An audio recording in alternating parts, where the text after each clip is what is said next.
Ok. Bonsoir.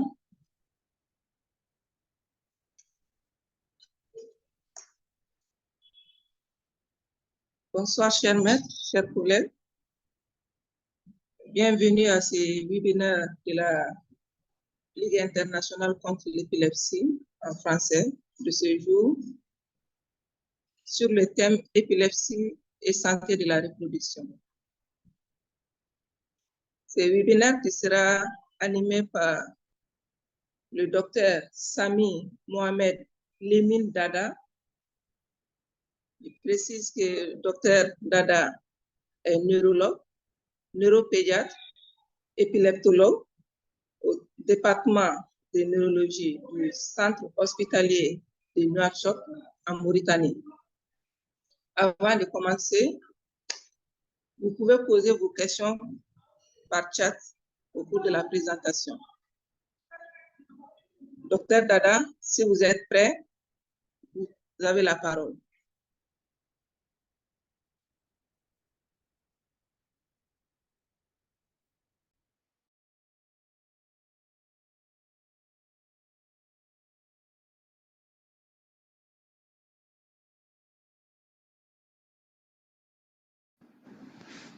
Bonjour, donc je remercie la Ligue internationale de lutte contre l'épilepsie, section MENA, de l'invitation. Sans plus tarder, nous allons aborder le sujet de ce webinaire cet après-midi, qui est l'épilepsie et la santé de la reproduction, pour avoir le maximum, ou plutôt pour faire bénéficier le maximum d'auditoires. J'ai choisi de faire des diapos en anglais et que la présentation sera en français, comme il s'agit d'un webinaire éducatif francophone sur l'épilepsie. Pour commencer, nous dirons que la moitié des patientes, ou plutôt la moitié de la population épileptique en Afrique subsaharienne est composée de femmes. On estime que 2,2 millions de patientes vivent en Afrique subsaharienne et dont la majorité sont en âge de procréation. Et la majorité de ces patientes aussi aura à utiliser des médicaments antiépileptiques pendant une durée assez longue pour l'une ou l'autre des raisons. Ceci pourrait affecter plusieurs conditions de vie de ces patientes, affecter leur sexualité, interférer avec leurs relations familiales, les exposer à un risque plus élevé que la population générale en matière d'agression sexuelle, mais aussi en matière de tentatives de viol globalement. Cette population est aussi exposée à un risque plus élevé de stress physique, de stress psychique, dit très souvent à des grossesses qui sont non planifiées, mais aussi à une conjonction de facteurs et de conditions qui leur sont particulières, à savoir l'utilisation des médicaments antiépileptiques, le contrôle des crises, les grossesses, l'utilisation des contraceptifs et différentes autres conditions. Pour mener à nous allons aborder un plan qui gardera en tête deux éléments essentiels que sont l'épilepsie elle-même, mais aussi les traitements antiépileptiques, leur interaction, et on verra comment cette épilepsie et ces médicaments antiépileptiques vont interagir de un avec la sexualité de ces femmes, avec la contraception ou la prise, mais aussi le choix de contraceptifs, on verra cela, avec les grossesses qu'ils sont appelés à mener, et bien sûr la plupart sont désireuses de grossesse, avec l'allaitement, et enfin on verra comment sera, qu'est-ce que doit-on craindre en matière de devenir des enfants de ces patientes, en particulier le développement psychomoteur de ces enfants. Ces différents éléments auront des relations réciproques avec l'épilepsie, avec les médicaments les uns et donc, on commence d'abord par le thème qui est la sexualité de ces patients.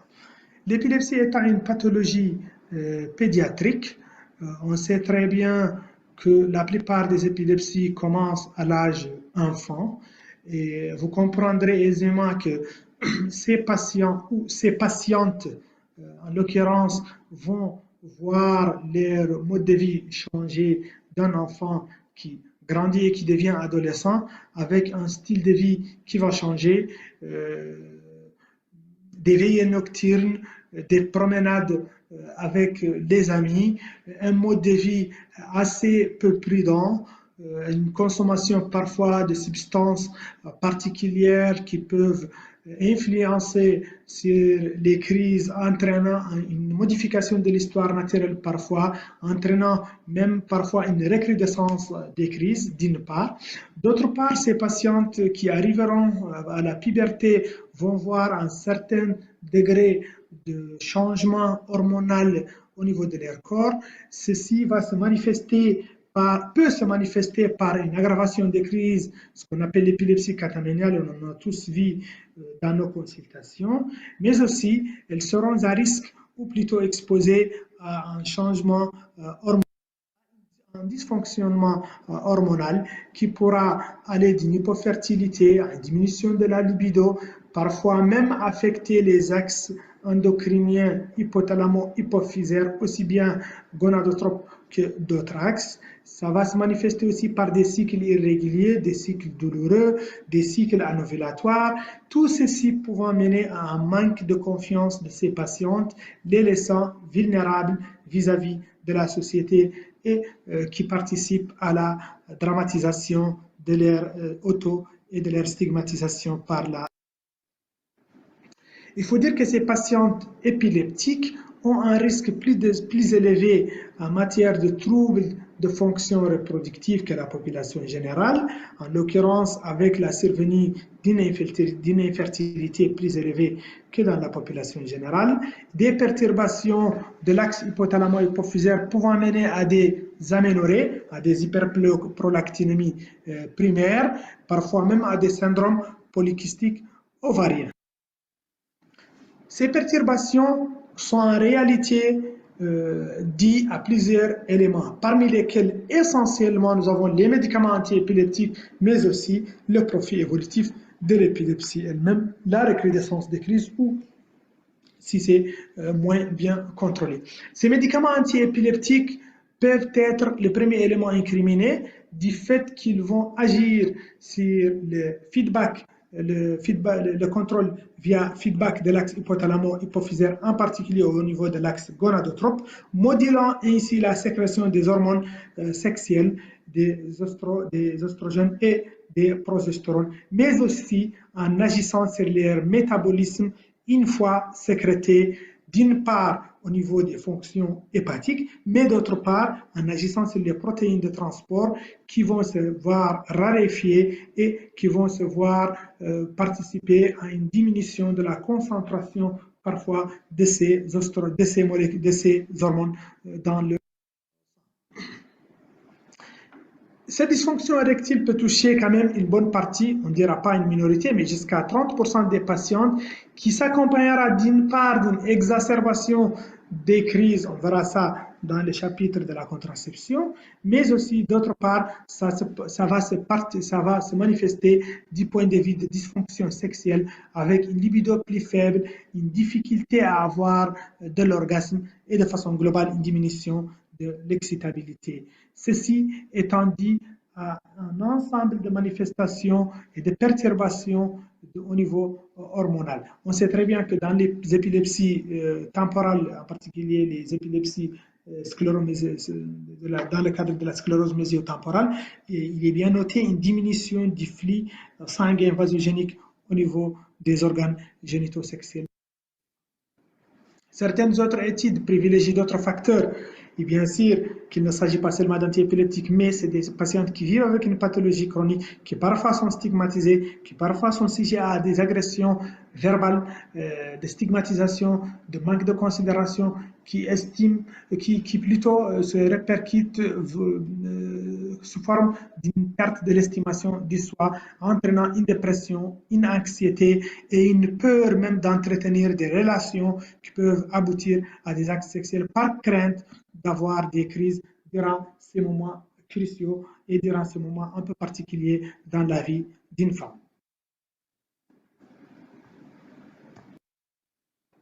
Un deuxième chapitre est intéressant à étudier dans ce cadre, c'est la contraception. Pourquoi c'est Parce que c'est des patientes qui ont une vie sexuelle assez difficile, qui ont des perturbations hormonales et qui sont à risque d'avoir des grossesses non désirées. Ça, c'est d'une part.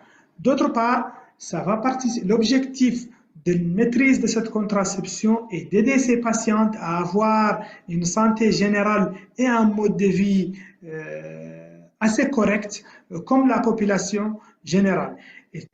Et malgré l'importance de cette chose qui est la contraception chez ces patientes, elle reste quand même un sujet qui est peu discuté avec les patientes dans nos différentes consultations et du coup qui est ignoré par la plupart de la population.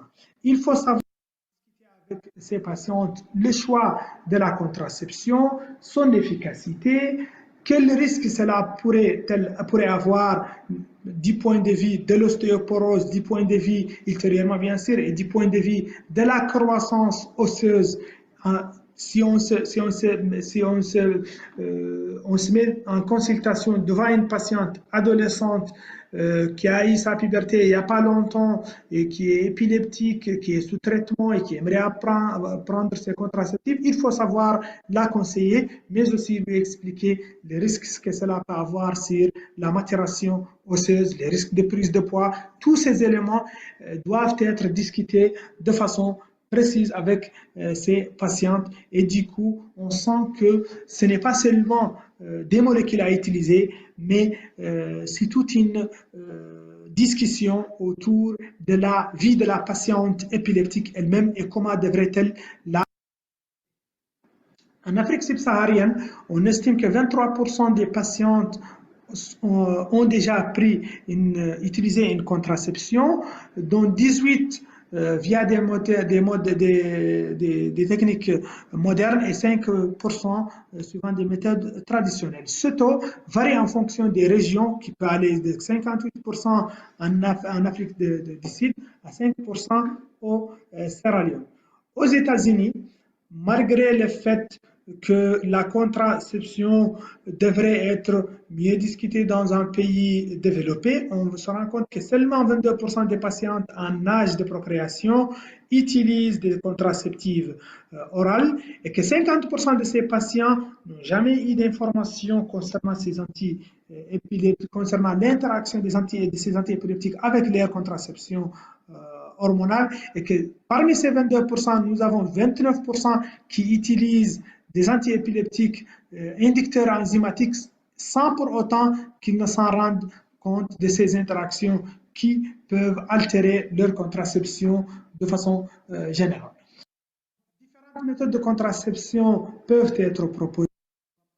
On ne va pas dépasser toutes, mais on choisira quelques-unes on parlera.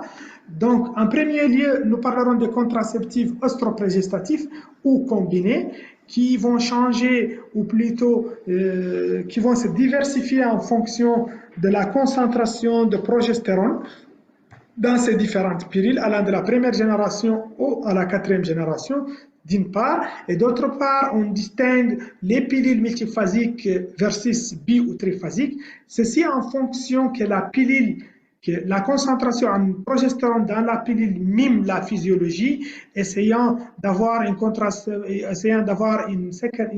disponibilité sanguine de la progestérone qui mime la physiologie, ou plutôt en biphase ou en triphase. Donc, on va distinguer les pilules multiphasiques, biphasiques ou triphasiques. Cela est important parce que ça va répercuter sur la concentration en antiépileptiques, mais aussi la dégradation de ces molécules par les antiépileptiques durant les différentes phases du cycle menstruel.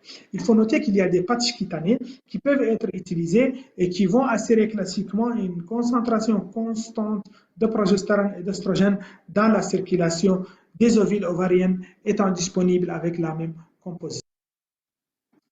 Les pilules les pilules à progestérone seulement, ce sont des pilules qui contiennent de la progestérone synthétique et en deux types.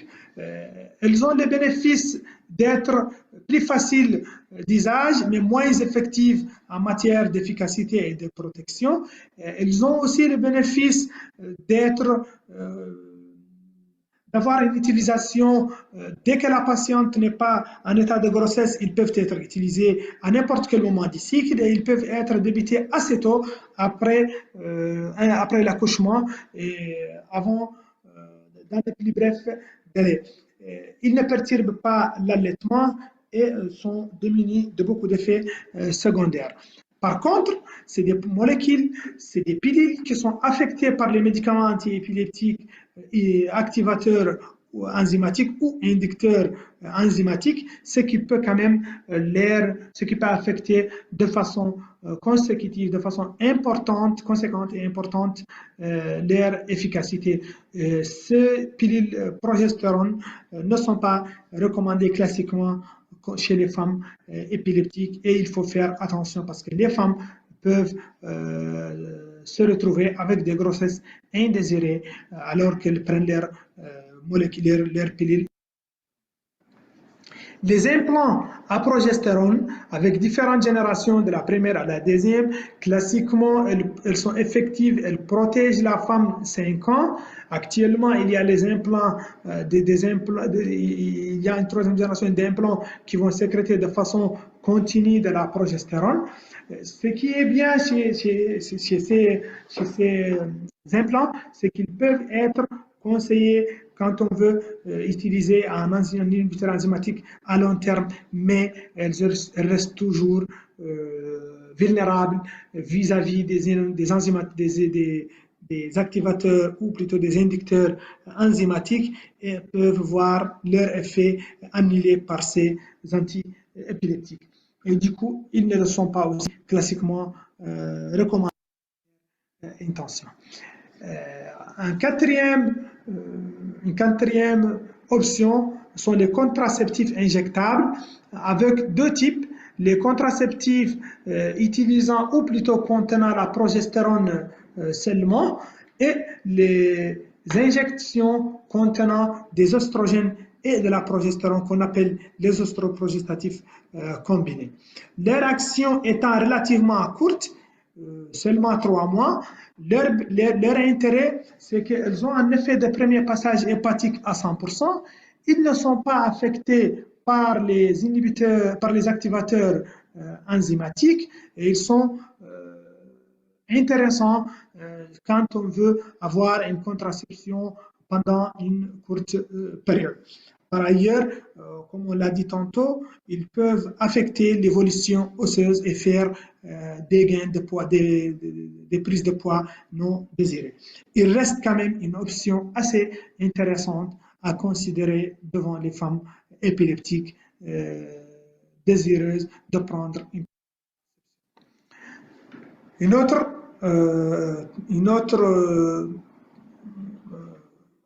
un autre moyen contraceptif sont les dispositifs intra-utérins et on les distingue globalement en deux entités ou plutôt deux types.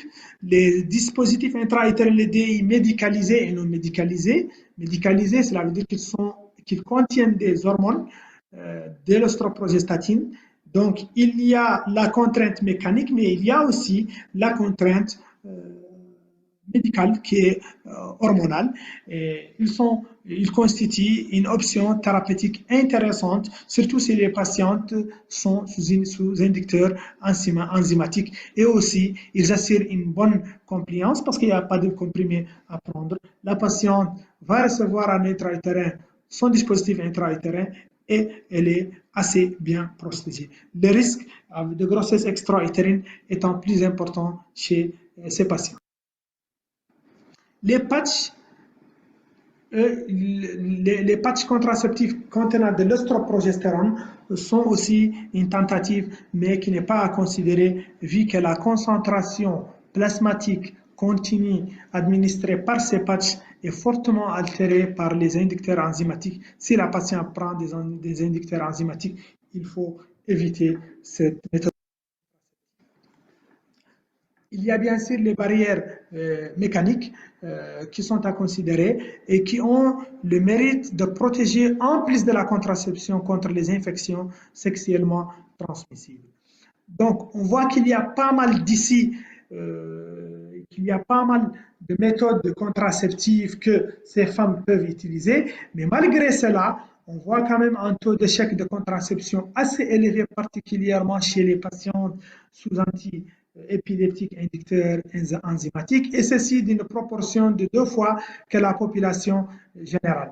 Ceci pourrait être dû essentiellement à un manque d'observance thérapeutique, à un régime où les patients vont prendre des aliments qui vont interférer avec l'absorption de ces contraceptifs au niveau du type digestif.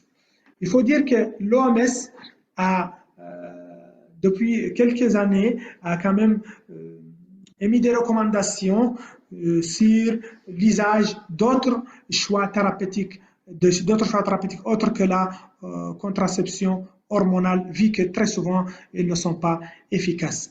Quand on voudra changer entre un antiépileptique inducteur enzymatique et non inducteur enzymatique, il faut savoir garder la concentration en hormones sexuelles assez élevée à un certain moment pour protéger contre une éventuelle grossesse. On comprend très bien qu'en matière de contraception, il s'agit d'un traitement médical, il s'agit d'hormones injectées ou ingérées par la femme qui déjà est sous antiépileptique, donc il n'est pas exceptionnel, ou plutôt il est attendu que ces molécules peuvent avoir des interactions au niveau pharmacocinétique, mais aussi des interactions l'une versus les autres en matière non seulement de pharmacocinétique, mais aussi en matière d'absorption, en matière d'élimination et en matière d'affection sur la concentration. Par exemple, on comprend aisément que les hormones sexuelles qui sont métabolisées, qui sont éliminées au niveau hépatique via le cytochrome P450, celui-ci étant activé par les activateurs, par les inducteurs enzymatiques, on verra qu'il y aura une interaction assez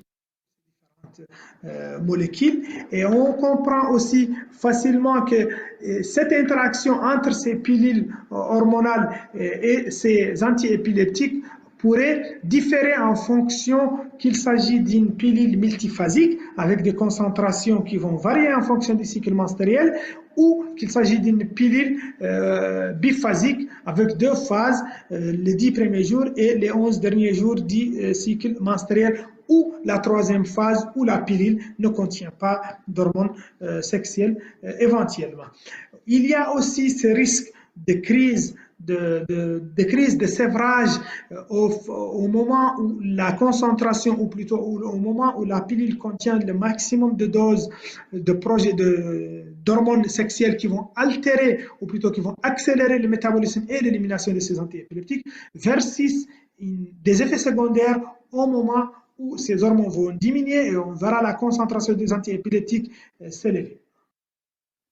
Donc, quel effet peut avoir les antiépileptiques sur les hormones sexuelles? Globalement, on peut dire que les antiépileptiques vont, en particulier les inducteurs enzymatiques, vont entraîner une diminution de la concentration de différentes hormones, que les hormones plutôt vont avoir une diminution de la concentration de certaines antiépileptiques, en particulier le phénobarbital, la carbamazépine, la phénoïde, et ceci pourrait conduire à des crises de sevrage de façon non attendue et parfois constituer un danger pour la patiente. Même si la contraception est établie, le risque de crise de sévrage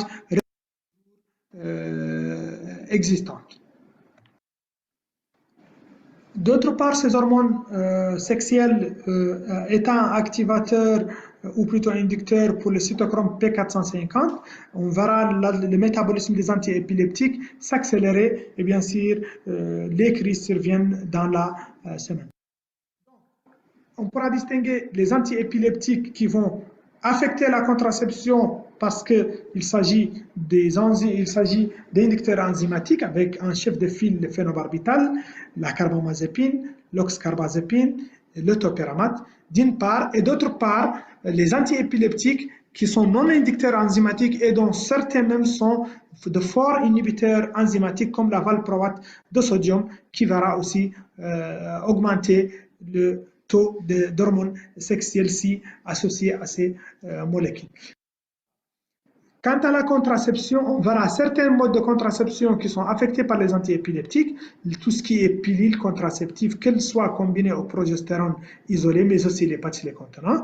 D'autre part, nous verrons les méthodes qui ne sont pas affectées par ces antiépileptiques, par ces molécules antiépileptiques et inducteurs enzymatiques, avec un chef de file, les injections, les dispositifs intra-utérins et bien sûr les barrières médicales et les barrières mécaniques et les méthodes chirurgicales desquelles on n'a pas parlé dans ce. Quelques molécules à considérer particulièrement, le topiramate. Attention, parce que le topiramate, il est capable, comme étant un fort inducteur enzymatique, il est capable de diminuer de 30% la concentration en hormones sexuelles, et ceci par différents mécanismes. Mais cette dose, cet effet est à considérer à partir de 200 mg. La lamotrigine, elle a un aspect pharmacocinétique particulier parce qu'elle affecte et elle s'affecte par les hormones contraceptives. Et ceci d'une voie réciproque. On peut aisément avoir une diminution de la concentration en hormones sexuelles de 20%, alors qu'au niveau de lamotrigine, on peut voir une diminution de la concentration sanguine de 50% quand ils sont associés aux progestérone, progestatif du moins, et même si c'est une association avec la valproate, on sait très bien que l'association lamotrigine-valproate est l'une des associations les plus utilisées en épileptologie. Bien que la valproate soit un fort inhibiteur enzymatique, leur association à une hormonothérapie contraceptive va affecter sa concentration par sa métabolisation, mais aussi par une augmentation de l'élimination. Et du coup, quand la patiente est sous la lamotrigine, il faut savoir surveiller le cycle menstruel de cette patiente et prévoir l'aggravation des crises durant les premiers jours versus une augmentation des effets secondaires. Pourquoi ceci? Parce que durant la première phase, il y a les pilules qui vont sécréter des hormones et la dernière phase, ces hormones n'étant pas dans les pilules, on verra une concentration augmentée de lamotrigine dans le sang, pouvant conduire à des effets secondaires et pouvant conduire dans la première phase à des crises contraceptives. N'oubliez jamais que quand la patiente prend des fortes doses d'hormones associées aux antiépileptiques, les effets secondaires attendus seront comparables à celles des doses normales utilisées sans association avec des hormones contraceptives. Ça, c'est d'une part. D'autre part, quand on choisit un traitement contraceptif, il faut prendre en considération un ensemble d'éléments.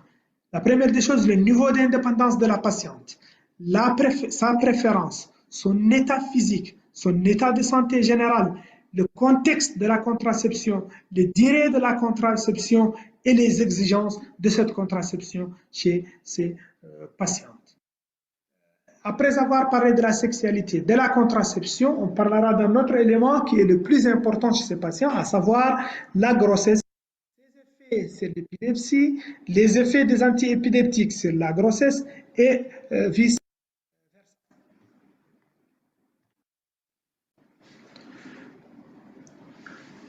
La moitié des patients vivant avec l'épilepsie, comme on l'a dit tantôt, sont des femmes et une bonne partie sont en âge de procréer et qui verront l'utilisation, bien sûr, d'antiépileptiques nécessaires.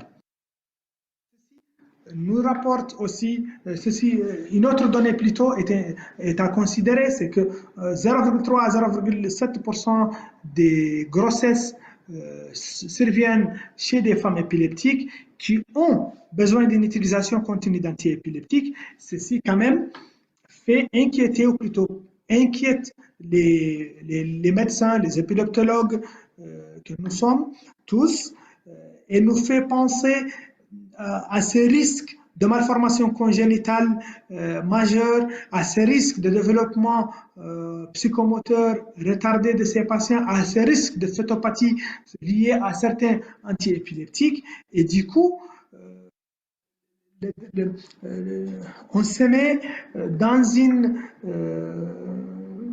une philosophie où on est à la recherche d'une maximum efficacité, d'un maximum d'efficacité de contrôle des crises versus la minimisation des effets tératogènes de ces molécules. Et ça crée quand même un certain défi pour la plupart des praticiens prenant en charge ce type de patients.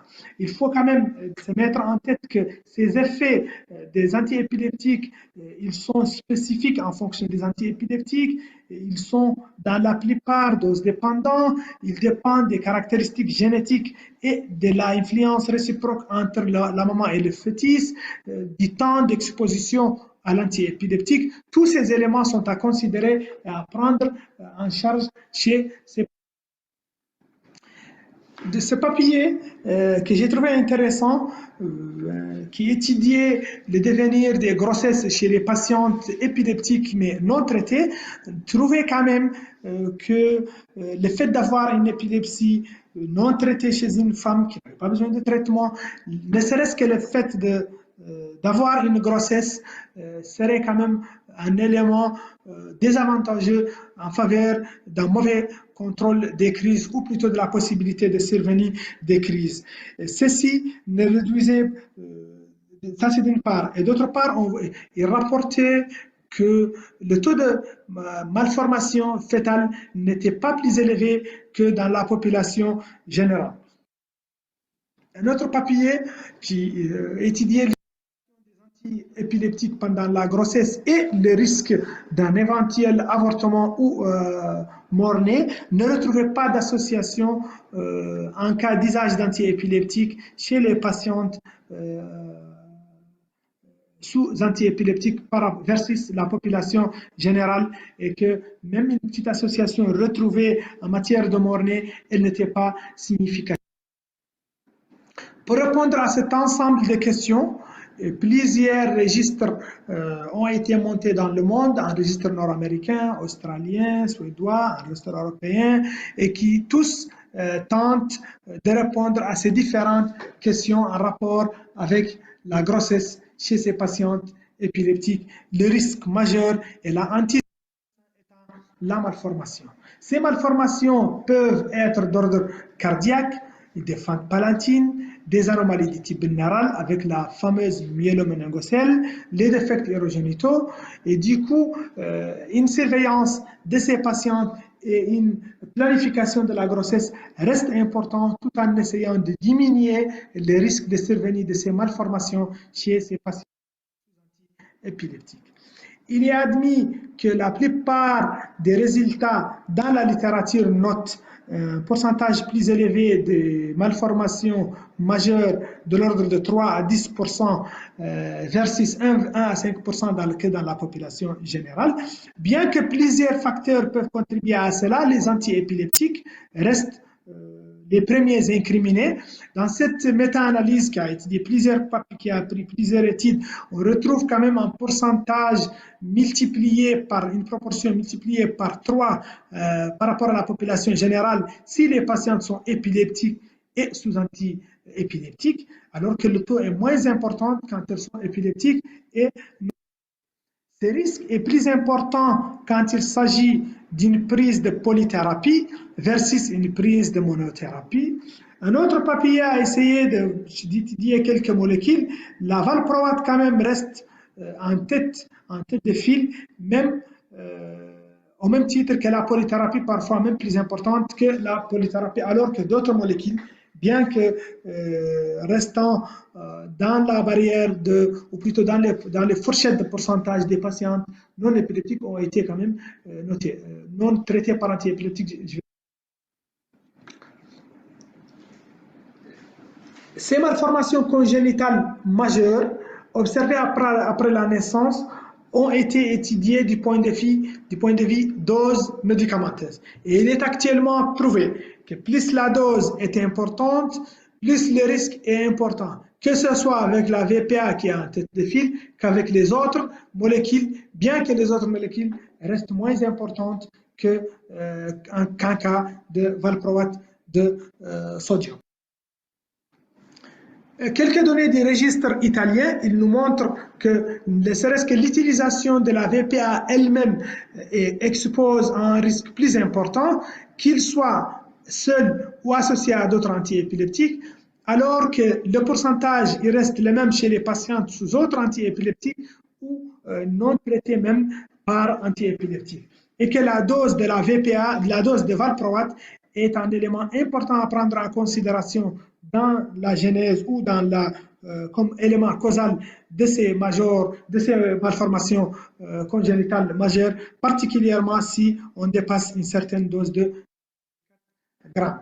Cette même remarque a été observée avec les différents antiépileptiques, la carbamazepine, la lamotrigine, le phénobarbital, la valproate de sodium. On voit bien que le pourcentage grimpe en fonction de la concentration, qui reste bien sûr moins important pour les autres molécules que pour la valproate, qui va jusqu'à 23,2%, alors que pour la lamotrigine, on reste à 3,2%, pour la carbamazepine à 7,7%, bien sûr si la dose excède, si les doses sont considérées élevées. Un autre élément préoccupant chez ces patientes épileptiques qui mènent les grossesses, ou plutôt en cours de grossesse, c'est le risque de survenir des crises éventuellement. Dans une étude, dans son papier de 2006, sur 127 patientes, dont 82 sont sous phénobarbital, on note quand même un pourcentage d'un tiers presque des cas qui ont fait des crises convulsives. Bien sûr, cela était en rapport avec, varié en fonction du type de l'épilepsie, et varié aussi en fonction du contrôle antérieur, mais on note quand même une aggravation de l'état dans 18% des cas, bien qu'aucune relation n'a été retrouvée en fonction de la fréquence cardiaque et du niveau des médicaments dans le sang. On note aussi que 75 des patientes qui faisaient des crises avant la grossesse verront de nouvelles crises durant la grossesse. Donc, ils verront une aggravation de leur crise. Alors que pour les patientes qui avaient un contrôle des crises qui date de plus d'1 an jusqu'à 1 sur 5, 20% risquent de souffrir de grossesse, risquent de souffrir de crises pendant leur grossesse. Donc, le risque de survenir des crises n'est pas à négliger chez ces patientes qui vont mener des grossesses et qui ont de voir une recrudescence de leur crise qui constitue quand même la hantise de ces patientes et qui peut même être de mauvaises, qui peut causer de mauvaises conséquences pour ces grossesses. Qu'en est-il du choix du switching chez ces patientes si on estime qu'elles sont bien considérées, bien contrôlées? Je pense les différentes études essaient de répondre à cela, mais quand même un switch entre la carbamazepine et la phénytoïne vers les nouveaux éléments augmente le risque de crise de 20% versus les patientes groupe contrôle qui n'ont pas été switchés vers le nouveau antiépileptique. Donc, une question quand même reste difficile. Les patientes qui arrivent avec des grossesses non planifiées, qui sont sous antiépileptiques d'ancienne génération et qui sont sous forte dose relativement, faut-il switcher vers de nouveaux antiépileptiques? Une question difficile à répondre et qui reste sujet à discuter. La concentration des antiépileptiques peut changer durant la grossesse, en particulier celle de la lamotrigine, qui très souvent nécessite une multiplication de la dose ou une augmentation de la dose pendant les 2 derniers trimestres de la grossesse. Ceci a été rapporté par plusieurs études et actuellement, il est connu que les patientes sous lamotrigine devraient bénéficier d'une augmentation de la dose durant le dernier trimestre, voire durant les 2 derniers trimestres. Donc, pour conclure ce chapitre, nous dirons que prendre en charge une femme épileptique en cours de grossesse, n'est pas une chose aisée. Le choix n'est pas entre traiter ou ne pas traiter, mais le choix est entre avoir une meilleure efficacité versus un minimum risque de complications. Et que si on a la chance de suivre ces patientes, il faut chercher 2 ans de contrôle des crises avant de planifier une grossesse. Il faut même essayer de diminuer les traitements, voire de les arrêter si possible en fonction du type et du syndrome épileptique si possible. Et il faut savoir quand même que la majorité des patientes en grossesse font sous monothérapie et sont bien contrôlées. Donc là, on passe, après ces 3 premiers chapitres, on passe au 4e chapitre qui est l'allaitement, ses effets sur l'épilepsie et sur les épileptiques. En 2009, l'Académie américaine de neurologie a émis des recommandations grossières pour l'allaitement et la grossesse. J'ai trouvé ce papier que j'ai trouvé quand même assez exhaustif et qui parle quand même de pas mal de recommandations claires, simples. On dira quand même que le lait maternel reste le meilleur nutriment pour les enfants. Et il est le mieux adapté pour un bon développement, une bonne croissance. L'allaitement lui-même étant bénéfique pour la mère en assurant une aménorrhée, une aménorrhée secondaire à l'allaitement qui peut être prolongée jusqu'à plusieurs mois, en diminuant le risque de dépression, de cancer du sein, de cancer ovarien. Et bien sûr, le lait maternel est moins cher que le lait. L'allaitement lui-même assurant un rôle psychologique important dans la relation mère-enfant et dans la sensation de sécurité et d'attachement de ses patients. Pour l'enfant, il assure un certain degré de protection des infections, des processus inflammatoires, des leucémies, des diabètes. Et du coup, on peut dire que l'allaitement est est très important pour ces enfants de femmes, de mères épileptiques. Certains estiment que une femme sous antiépileptique qui allaitera son enfant augmentera de façon considérable son exposition aux antiépileptiques, vu qu'il a déjà été exposé à un intra-utérin. Donc, on va voir cette exposition se prolonger avec tous les risques que cela peut engendrer en matière de développement psychomoteur ultérieur de l'enfant qu'on verra. Ça, c'est d'une part. Mais d'autre part, l'allaitement sous-entend un certain degré de dette de sommeil, se réveiller en pleine nuit pour allaiter son enfant, en postpartum durant la phase juste après l'accouchement, les femmes allaitantes risquent aussi d'avoir des défauts d'usage des médicaments, tout ceci pouvant conduire à des risques de crise de sevrage. Et la crainte des mamans classiquement est-ce que les crises vont affecter la sécurité de l'allaitement, ou plutôt l'allaitement va participer à la genèse, ou plutôt à la recrudescence de ces crises et à l'augmentation du risque de survenir, ce qui inquiète de maman. Il faut dire que le taux d'allaitement chez ces patientes varie dans le monde. Si aux États-Unis, 75% débutent l'allaitement, à 3 mois, 41% sont seulement 41% gardent l'allaitement maternel isolé. En Scandinavie, qui s'est intéressé à ce sujet montre quand même que 90% des patientes commencent l'allaitement. Au bout de 6 mois, on voit ce taux diminuer drastiquement, particulièrement quand il s'agit de patientes utilisant la lamotrigine ou utilisant des thérapies. La pharmacocinétique est assez compliquée parce que ces patients qui allaitent leurs enfants vont voir un passage d'antiépileptique qui est passif, qui est gradient de concentration. Et du coup, on comprend aisément que la concentration en antiépileptique du lait maternel va dépendre du taux plasmatique, mais aussi du temps d'allaitement. Donc, plus la mère prend des antiépileptiques de façon importante, et plus elle va allaiter pendant longtemps, plus la concentration en antiépileptique sera importante au niveau sanguin, et ceci va interférer avec d'autres éléments que sont bien sûr l'absorption, la distribution et le métabolisme par des enfants qui ont classiquement un système métabolique pas très mature, surtout dans les 2 premiers mois et chez les patients, ou plutôt chez les enfants victimes d'une il faut considérer quand même quelques antiépileptiques comme étant safe, d'autres moins que cela, et d'autres à risque qu'il faut savoir éviter ou minimiser, ou plutôt diminuer voir leur dose diminuer au maximum.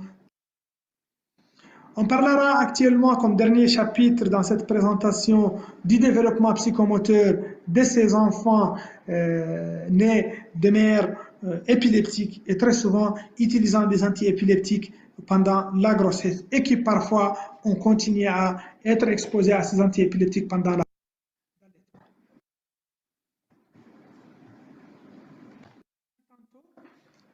Plusieurs femmes, beaucoup plutôt de femmes épileptiques sont obligées d'utiliser des antiépileptiques en âge de procréer.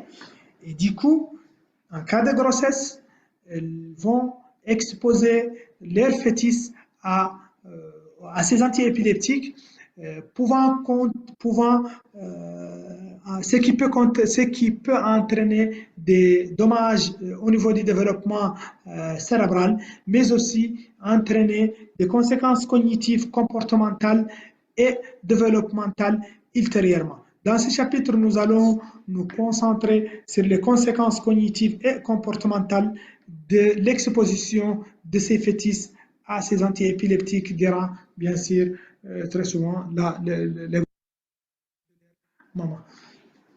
Il faut dire qu'il est difficile quand même d'évaluer les fonctions cognitives parce que cela nécessite pas mal de tests et ces tests sont culturels dépendants et ils sont d'usage difficile parfois, surtout sur nos cieux, et qui dépendent aussi en fonction de l'âge et qui ont besoin de beaucoup de données standardisées pour être mieux interprétées.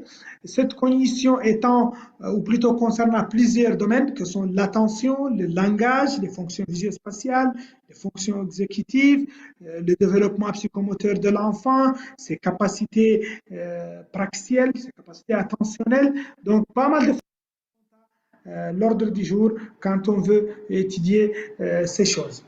Quoi qu'il en soit, dans la littérature, les scores de tests chez les patients de mères épileptiques utilisant les antiépileptiques durant la grossesse sont moindres que ceux de la population générale, alors que les mêmes scores des patients de mères épileptiques non traités sont similaires à ceux de la population générale, ce qui sous-entend que les antiépileptiques, l'exposition à ces antiépileptiques est année pour cause de ce déficit ou de ce manque ou de cette faiblesse de score. Il n'y a pas de données concernant les nouveaux antiépileptiques, ou plutôt il y a peu de données disponibles dans la littérature. Néanmoins, la VPA reste le chef de file en matière, il reste le champion en matière de troubles cognitifs chez les enfants de mères utilisant les antiépileptiques. Les autres molécules, la carbamazepine, la lamotrigine, ne semblent pas être associées à des scores, à des faibles scores chez ces patients. La VPA, si on veut faire un focus dessus, on dira que la plupart des patients de mères utilisant la VPA pendant la grossesse ont des fonctions cognitives altérées, ont un QI qui est diminué et qui parfois peut atteindre jusqu'à une diminution de 6 points par rapport à la population générale, par rapport aux normes des enfants du même âge, avec une faiblesse particulière en matière de compétences verbales. Depuis 2015, la Ligue internationale de lutte contre l'épilepsie contre-indique l'usage de valproate de sodium chez les patients en âge de... Qu'en est-il des autres antiépileptiques? La carbamazépine, bien sûr les anciennes molécules, la carbamazépine, les différentes études n'arrivent pas à mettre en évidence des effets délétères sur la cognition de l'exposition, lors de l'exposition à cette molécule durant la grossesse, bien que certaines études disparates le proposent, ou plutôt le notent chez certains patients. La phénobarbital et les phénitoïnes semble avoir des résultats plus faibles que la normale, mais non significatifs et plutôt comparables à la carbamazépine.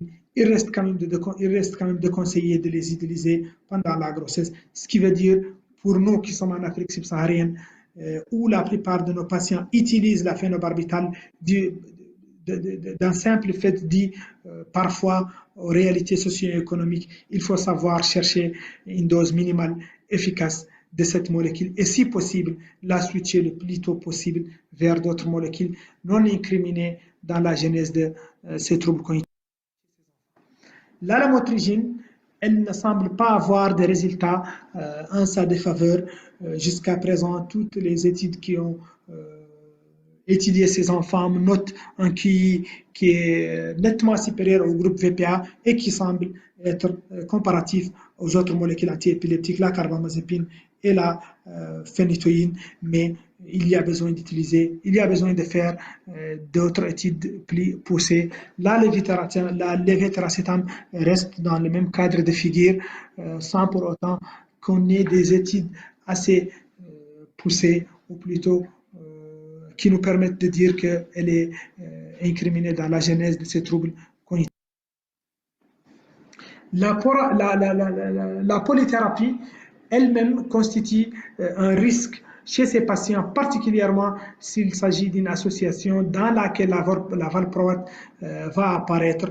On a tous y à prendre en charge des patientes qui ont des crises pharmacorésistantes et qui nécessitent la mise sous plusieurs antiépileptiques d'une polythérapie et la valproate malheureusement reste la pièce angulaire dans la prise en charge de leur crise. Donc il faut savoir diminuer au maximum possible cette polythérapie, l'alléger afin d'éviter la genèse de ces troubles cognitifs. Mais quand même, une polythérapie reste plus à risque dans la genèse de ces troubles cognitifs globaux. Concernant les nouvelles molécules antiépileptiques, pas de données disponibles, pas de données solides disponibles pour leur profil cognitif et leurs conséquences cognitives comportementales néfastes chez les fœtus de mère antiépileptiques. Certains domaines particuliers nécessitent un regard plus poussé parce que tout simplement, c'est des molécules, c'est des domaines particuliers ou spécifiques de la cognition qui constituent une pièce cruciale dans la vie et dans la scolarisation, l'enseignement et l'apprentissage de ces enfants. Il faut considérer quand même les capacités du langage, les capacités attentionnelles, pas la dextérité, mais la psychomotricité fine et grossière chez ces patients, mais aussi. Si on fait un petit focus sur les troubles du langage chez ces patients,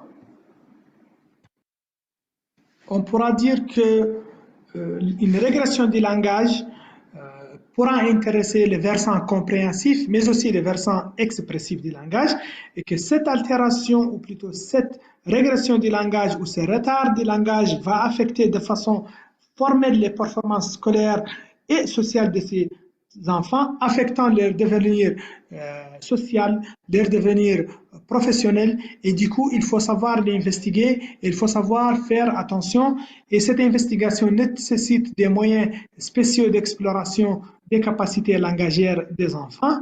Néanmoins, malheureusement, les patients de mères épileptiques qui ont eu à utiliser l'AVPA pendant la grossesse restent les plus affectés, et ceci d'autant que la dose est plus élevée. Les autres antiépileptiques n'ont pas été incriminés, et les tests langagiers de ces enfants ne diffèrent pas, sous bien sûr les molécules carbamazépine, lévétiracétam, topiramate, ne diffèrent pas de celles de la population. Les autres domaines de la cognition à explorer sont les facultés, l'attention cognitive, et malheureusement, ils sont surtout atteints quand la mère était sous VPA. Tout ceci montre qu'il faut savoir switcher les patientes sous VPA avant la survenue.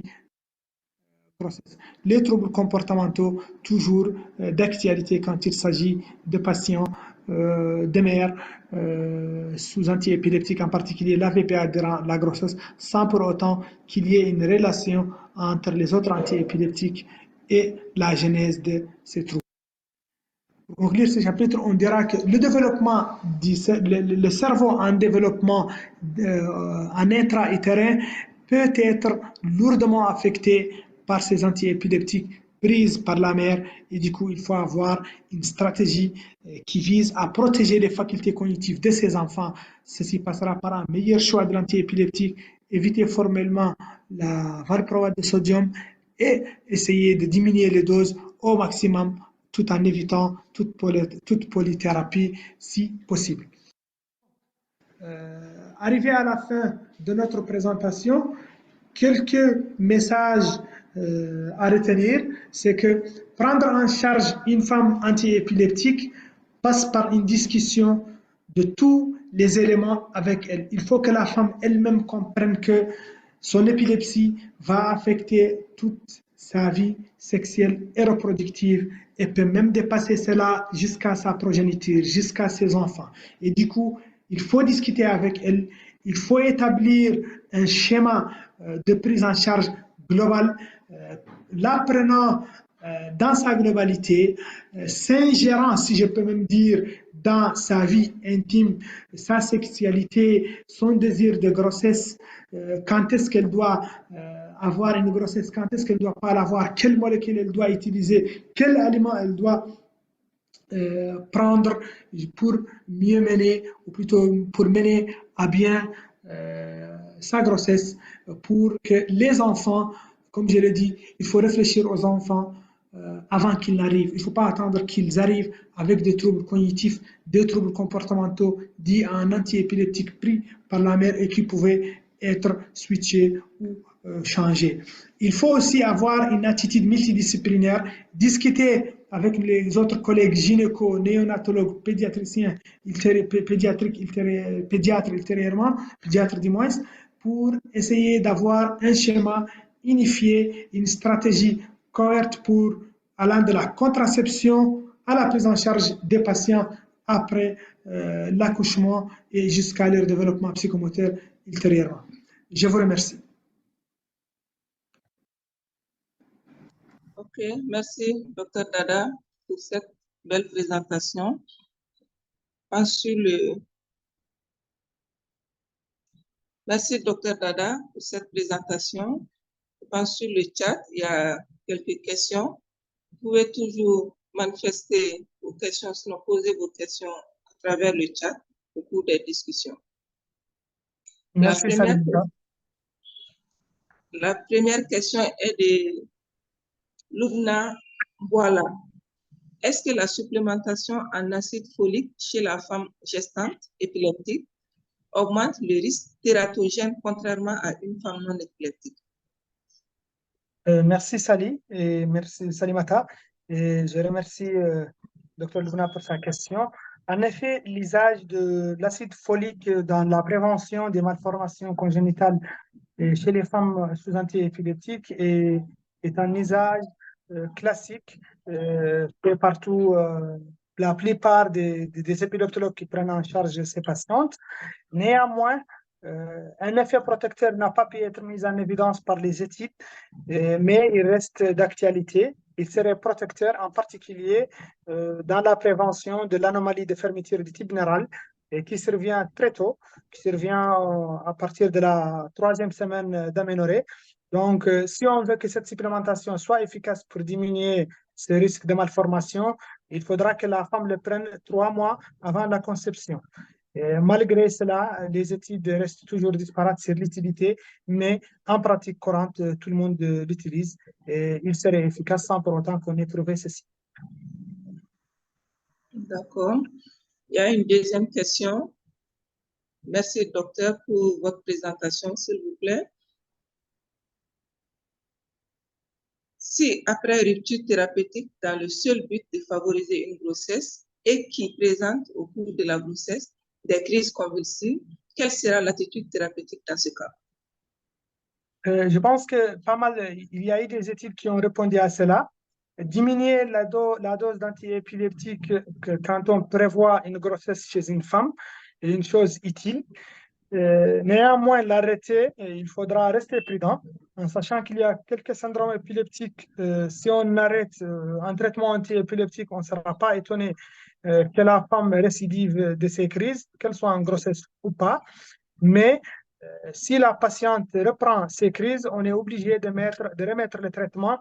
En ce moment-là, il faudra choisir en fonction du syndrome épileptique, du type d'épilepsie, la molécule la plus efficace et la moins délétère. Ça reste toujours une balance bénéfice-risque, efficacité, pas tératogénicité seulement, mais risque. Donc, le risque par rapport à la femme elle-même, par rapport de protection, bien sûr, de ne pas être protégé, le risque de malformation chez l'enfant et le risque de déficit cognitif engendré par cette molécule. Mais une femme qui reprend ces crises, on est obligé de remettre un traitement antiépileptique.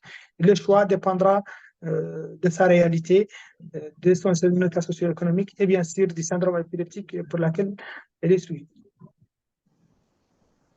D'accord. Merci, Dr Dada. Il y a nos chaînes maîtres en ligne. S'ils ont des compléments à ajouter aux différentes réponses de Dr Dada, ils peuvent intervenir. Prochaine question. Épilepsie, absence de l'adolescent, choix thérapeutique en dehors de l'amotrigine, vu la présence des crises tonico-cloniques généralisées. Merci Sally, Mata toujours, et merci pour la question. Bon, je pense que dans la dernière classification de l'épilepsie 2021, je ne me trompe pas, dans l'épilepsie absente de l'adolescent, on n'est pas censé avoir des crises généralisées tonico-cloniques. Mais si tel est le cas, la lévétiracétam reste une molécule de choix, en sachant que la meilleure molécule reste pour le syndrome reste la VPA.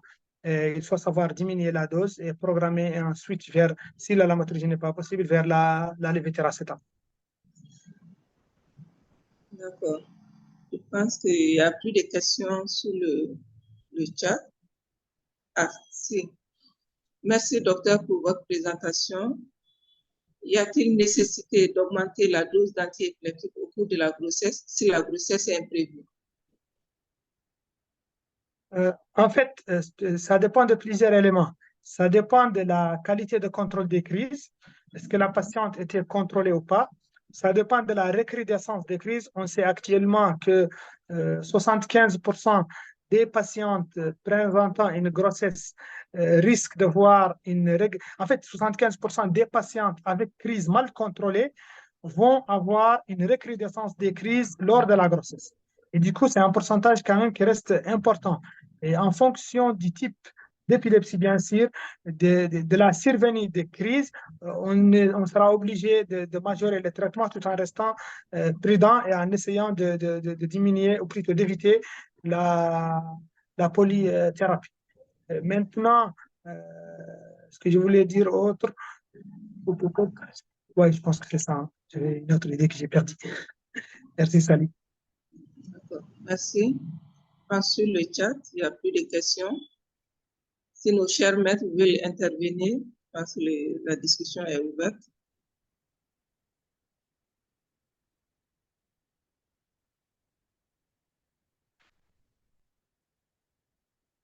Vous pouvez toujours poser vos questions, sinon vos commentaires dans le chat.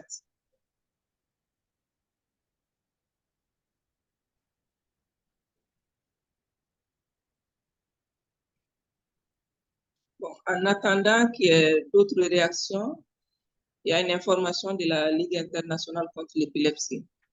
Sur la base des données du projet Global Health in Epilepsy, fournit un registre des projets d'épilepsie existants dans toute l'Afrique, la Méditerranée orientale ainsi que dans d'autres régions. Il identifie des informations telles que l'emplacement du projet, les sources de financement et les besoins en bénévoles. La base des données est rapide et facile à remplir. En soumettant des informations sur votre projet, vous contribuez à la bonne compréhension des efforts déployés dans le monde entier pour réduire l'écart de traitement de l'épilepsie. La base de données vous donnera l'occasion d'apprendre des autres et d'explorer les opportunités de collaboration qui pourraient renforcer votre propre travail ainsi que celui du secteur.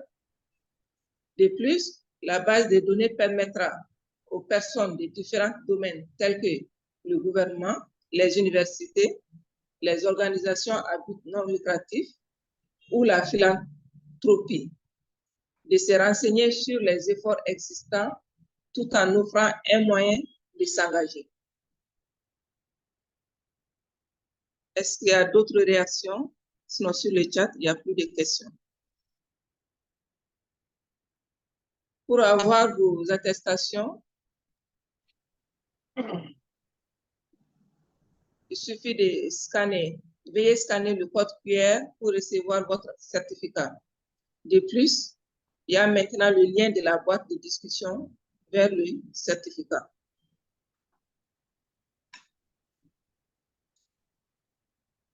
Est-ce qu'il y a d'autres réactions?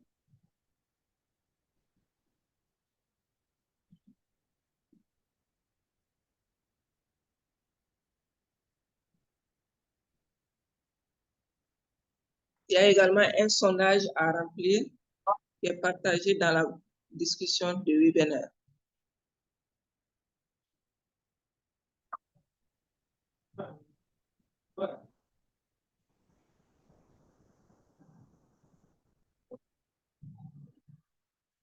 Bon, Salimata, je pense que Chers amis, des choses n'ont pas du tout été claires. C'était tout en vous remerciant également pour votre brillante présentation, c'était très enrichissant. Et courage et à une prochaine présentation. Merci.